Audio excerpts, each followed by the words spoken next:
또 콜라겐 생성을 도와주는 성분의 화장품이 있거든요. 세 가지 이제 추천드리는데, 여기서 꿀팁 하나 또 말씀드릴게요. 단순히 콜라겐 그 영양제만 먹는 것보다는 여기에 꼭 같이 먹어주면 좋은 성분들이 있어요. 그래서 저도 늘 아침마다 먹거든요. 제가 한 10알 정도 넘게 먹거든요. 예전에는 막 먹는 콜라겐 소용없다고 했었는데 먹는 것도 콜라겐 합성에 도움이 될 수 있다라는 논문이 나온 거거든요. 오늘 이제 일찍 도착했거든요. 아, 이거 시간 좀 남는데 몰래 들어가서 오랜만에 기습 방문할까? 범죄 조직 마냥 이렇게 준비를 하고 있었어요. 갑자기 이제 뒤에서 원장님 막 등장하시면서 촬영을 하셔가지고 딱 걸렸습니다. 제가 현장 포착. 역공. 네, 아 진짜 깜짝 놀랐어요. 근데 진짜 당해보니까 놀랍죠? 다음에는 제대로 해보겠습니다. 아니요, 하지 마세요. 당혹스러우니까. 오늘 그럼 주제는 어떤 거죠, 원장님? 오늘 주제는 바로 콜라겐. 우리가 피부 노화나 피부 재생, 안티에이징에 있어서 가장 중요하다고 생각되는 게 바로 콜라겐이에요. 병원에 오거나 아니면 일상생활습관 관리에서도 모든 노화를 막는 방법들이 목표로 하는 게 결국에는 콜라겐을 더 많이 합성하고 콜라겐이 파괴되는 것을 방지하는 게 목적이거든요. 피부 노화 방지의 꽃 콜라겐에 대해서 말씀드리겠습니다.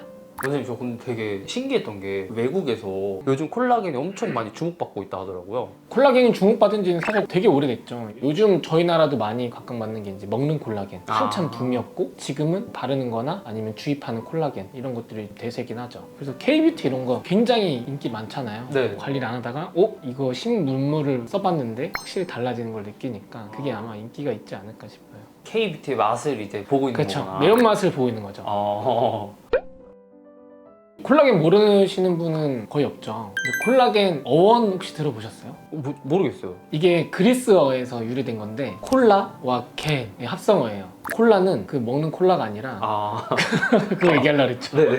풀이에요, 풀. 우리 붙이는 풀이 있죠. 그게 콜라고, 겐이 생성하다, 풀을 생성하다. 풀이 하는 역할이 뭐죠? 이게 붙이는 거잖아요. 네네. 우리 몸의 여러 조직을 연결하고 좀 지지하는 풀과 같은 역할을 하는 거죠. 완전 처음 알았어요, 근데 약간 좀 잘 이해가 안 가요. 풀을 만들어서 지지를 한다? 이렇게 생각하면 돼요. 우리 몸의 구성 성분이 단백질로 많이 이루어져 있잖아요. 근데 그 단백질의 한 30%가 이 콜라겐으로 이루어졌거든요. 근데 콜라겐 하면 흔히들 피부만 생각을 하는데 그러지 않아요. 몸을 구성하고 있는 거, 뼈, 관절, 인대, 힘줄, 그런 거에 콜라겐들이 다 들어있는 거죠. 보통 피부라고 하면 이제 모형을 보면 이 위에가 표피, 겉에 있는 표피층이고 이 안쪽이 진피층이라고 하는 건데, 이 진피층에서도 안쪽에 결합 조직들이 있어요. 이렇게 살색 부분에. 이거를 구성하는 성분 중 하나가 콜라겐인 거죠.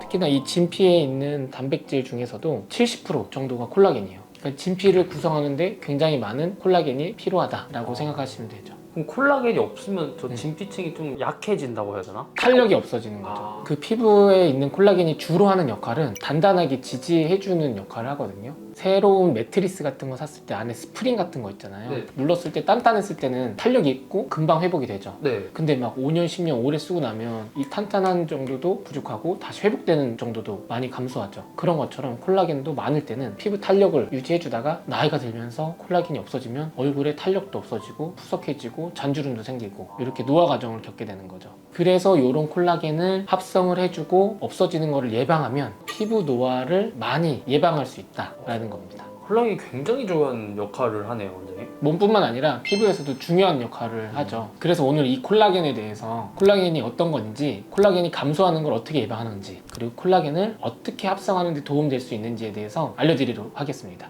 진피에 콜라겐이 엄청 중요한 역할을 한다고 하셨잖아요. 콜라겐을 만들어내려면 어떻게 해야 되는 게 좋을까요? 그러니까 우리 몸속에, 특히나 피부 속에 콜라겐이 많을수록 노화가 예방이 되고, 그리고 피부 탄력이 있다고 말씀드렸잖아요. 이 콜라겐은 우리 몸속에서 계속 새로 생성되는 것도 있지만 감소하는 것도 있죠. 그래서 이 균형이 중요한 거예요. 물어보신 것처럼 콜라겐 합성을 어떻게 늘릴 수 있는지에 대한 이야기 먼저 해보겠습니다. PD님이 한번 맞춰보세요. 어떻게 하면 피부 속에 콜라겐을 증가시킬 수 있을까? 진짜 가장 확실한 방법은 주사기를 들고 와서 이제 거기에 콜라겐을 다 넣어버리면은 바로 올라가지 않을까요? 근데 이거 맞는 데서 중에 하나예요.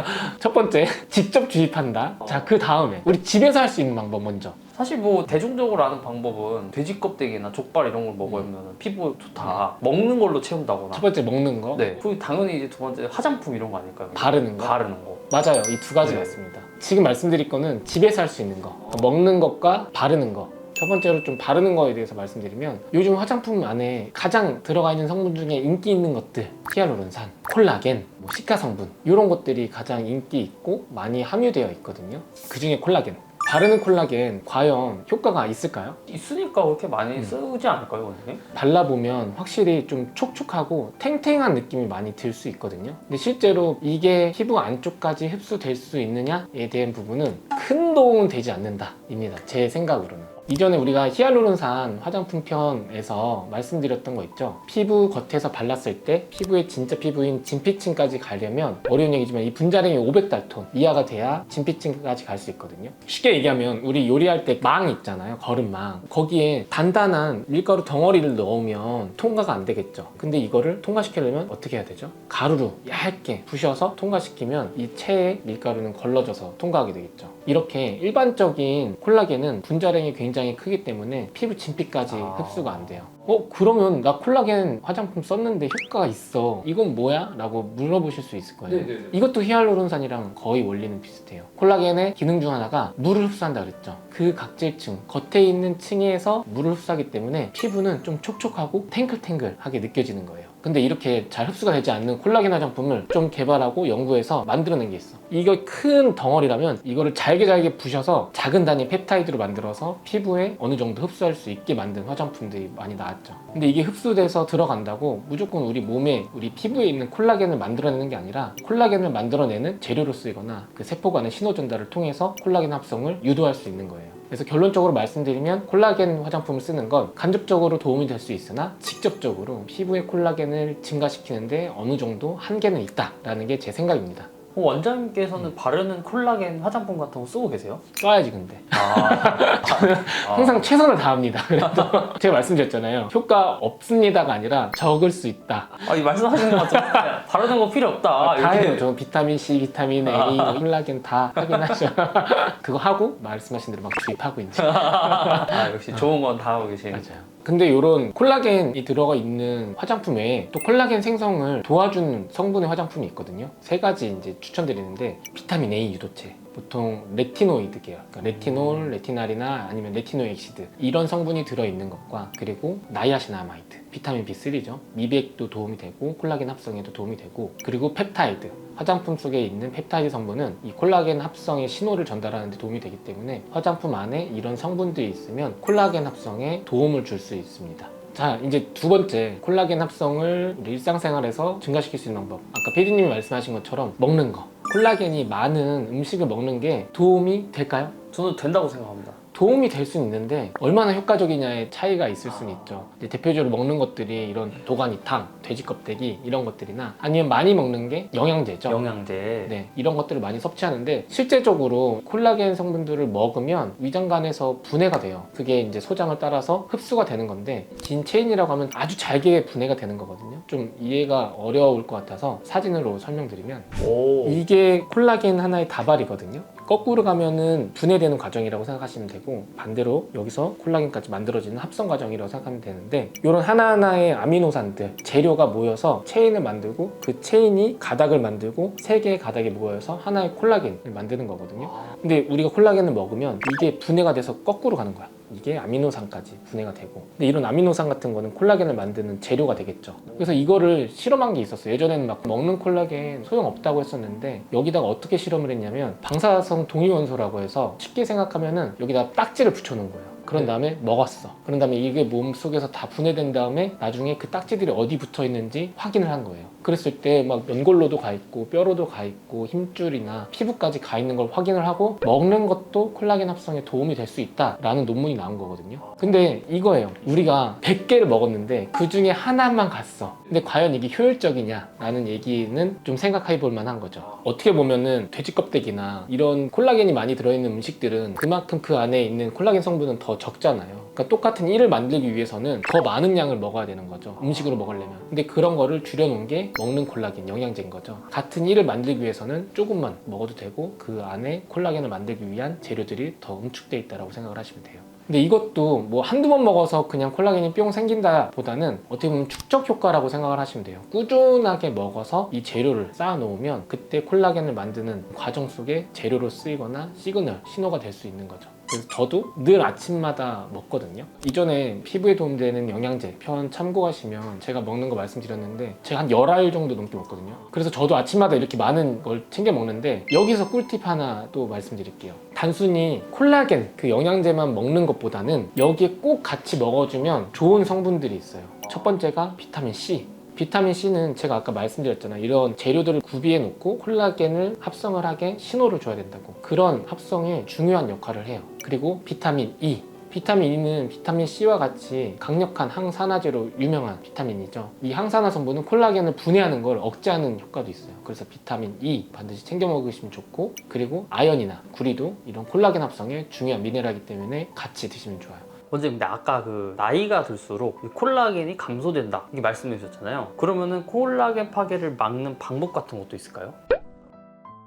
앞서 말씀드린 것처럼 콜라겐을 이제 생성을 유도하고 콜라겐이 줄어드는 것을 예방하면 가장 좋은 항노화가 되겠죠. 그럼 콜라겐이 줄어드는 원인을 교정하면 돼요. 근데 콜라겐이 줄어들게 하는 것 중에 가장 큰 역할을 하는 게 바로 자외선이에요. 광노화.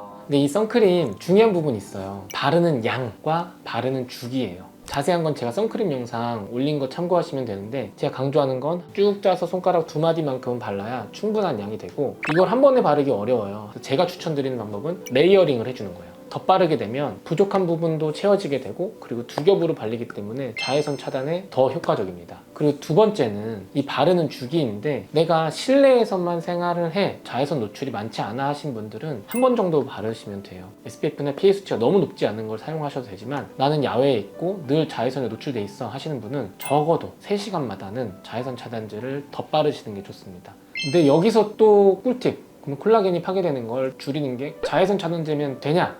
지난번 영상에서 말씀드렸어요. 비타민 C. 비타민 C 역할 중 하나가 뭐라고 했죠, 제가? 항산화. 맞아요. 그리고 언제 발라야 된다 그랬죠? 저녁 또 말고 다지만 아침. 저는 아침에 바르는 걸 더 추천을 드리거든요. 자외선 차단제가 어느 정도 자외선이 들어오는 걸 막아줘요. 근데 100% 막지 못하죠. 그럼 피부가 산화가 될 거예요. 이럴 때 항산화제인 비타민 C를 발라주면 자외선에 의한 피부 손상을 막을 수 있고, 그게 바로 콜라겐이 감소하는 것을 막는 방법 중에 하나입니다. 근데 여기서 주의할 점은, 이 비타민 C 같은 경우는 열이나 빛, 공기 중에 취약하기 때문에 비타민 C를 먼저 바르고 그 위에 자외선 차단제를 발라줘야 돼요. 그래서 이 순서만 기억하시고 비타민 C 바르고 그 다음에 자외선 차단제 바르면 콜라겐이 줄어드는 것을 많이 예방할 수 있습니다. 그리고 두 번째는 바르는 것 중에 레티노이드예요. 제가 늘 쓰는 제품 중에 하나가 비타민 A거든요. 그 중에서도 4세대 레티노이드를 사용하는데, 레티노이드, 비타민 A 유도체들이 우리 몸속에 콜라겐을 분해시키는 효소를 막아주거든요. 그래서 콜라겐이 감소하는 것을 예방시켜줍니다. 그뿐만 아니라 콜라겐 합성에도 도움이 되기 때문에 잔주름이나 피부 탄력을 예방하는 데 좋아요. 화장품으로는 레티놀, 레티날 성분 있는 거를 사용하시면 좋고, 만약에 조금 더 효과적인 거 원하신다면 전문의약품인 이런 레티노익 애시드를 사용하시는 게 좋습니다. 다만 이런 전문의약품은 좀 자극적일 수 있기 때문에 사용하시기 전에 충분한 상담을 받으시고 처음 사용하시더라도 아주 소량부터 적용해 보시는 걸 추천드립니다. 정리하자면은 콜라겐 감소를 예방하기 위해선 항산화, 비타민 C와 자외선 차단제 선크림 잘 바르는 거. 두 번째는 레티노이드 계열 사용하는 거. 또 물어봐야지. 나중에 기억을 또 못하겠대. 근데 오늘 만약에 솔직히 원장님이 말씀해 주신 것들은 하면 좋지만 하기 어려운 상황인 분들도 있잖아요. 뭐 예를 들어 화장품 너무 많이 사기도 부담스러운 분이 계실 수도 있고, 이미 콜라겐이 너무 많이 감소한 분들은 어떻게 해야 돼요? 제가 말씀드린 대로 하면은 예방이나 앞으로 관리가 되는데, 이미 늦어버렸어. 돌아올 수 없는 강을 건넜을 경우에는 네. 그럼 그때는 직접적인 치료를 해줘야죠. 저희 병원에서 하고 있는 치료들을 몇 가지 추천드려 볼게요. 일단 첫 번째는 요즘 거의 트렌드라 많이들 아실 건데, 바이오 스티뮬레이터, 이 자가 콜라겐을 만들게 해주는 스킨 부스터들이에요. 예를 들어서 뭐 엑소좀이라든가 주베루, 레디어스나 아니면 스컬트라 같은, 내 피부 속에서 섬유합 세포를 자극해서 콜라겐을 합성할 수 있게 해주는 주사 치료제들을 많이 사용하게 되죠. 근데 이런 치료는 피부 안쪽으로 주입을 해서 자가 콜라겐 생성을 유도하는 거기 때문에 시간이 어느 정도 필요해요. 오늘 치료 받는다고 내일 뿅 만들어지는 게 아니라 한 달에 걸쳐서 콜라겐이 합성되는 과정이 필요합니다. 근데 이런 시술들이 굉장히 좋은 거는, 피부가 얇거나 잔주름 많거나 탄력이 없는 분들이 받으실 때 잔주름 개선이나 피부 탄력도가 많이 개선되는 걸 볼 수 있어요. 그래서 만족도도 높고 저희도 많이 시술을 하고 있죠. 주베루 키닥터잖아요. 왜 갑자기 자랑하세요, 원장님? 아니 이거 삭제. 삭제해주고 넣어야 됩니다. 넣어야지. 아니야. 이제. 악플도 달리고 왜 악플 달려요?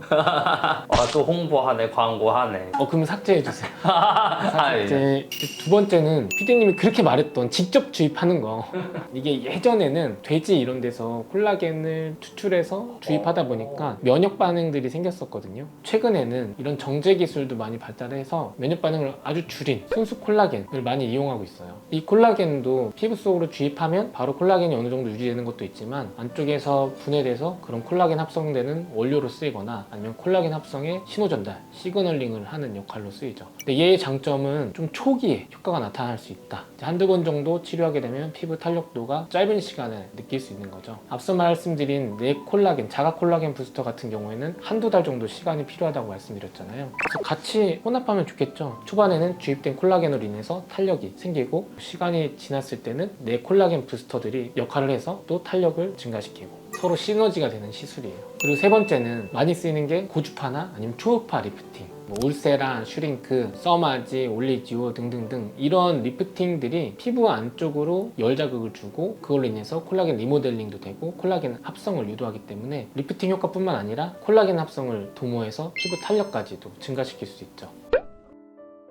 오늘은 피부 노화를 막는 방법 중에 콜라겐에 대해서 말씀드렸어요. 우리가 나이가 들수록 콜라겐이 감소하고 콜라겐 합성이 줄어들기 때문에 탄력을 잃고 잔주름이 많이 생기게 되는데 콜라겐 줄어드는 것을 예방하고 콜라겐 합성에 도움되는 습관을 실천하신다면 피부 노화를 예방하는 데 큰 도움이 되실 겁니다. 그리고 이미 나는 늦었어, 그런 관리를 하지 못해서 고민이신 분들은 제가 추천드린 이런 병원에서 할 수 있는 시술들을 충분한 상담 후에 받아보시는 것도 도움이 될 수 있습니다. 그리고 이런 집에서 할 수 있는 관리는 한두 번으로 되지 않아요. 꾸준하게 관리하신다면 앞으로 5년 뒤에 이 습관들이 쌓여서 내 피부가 노화되는 것을 예방할 수 있을 겁니다. 주변에 콜라겐 먹기만 하고 바르기만 하시는 분들 이거 효과 있나? 궁금해 하시는 분들에게 이 영상 공유 부탁드립니다. 진심을 담아 시간을 거슬러 아는 닥터 이원장이었습니다. 감사합니다.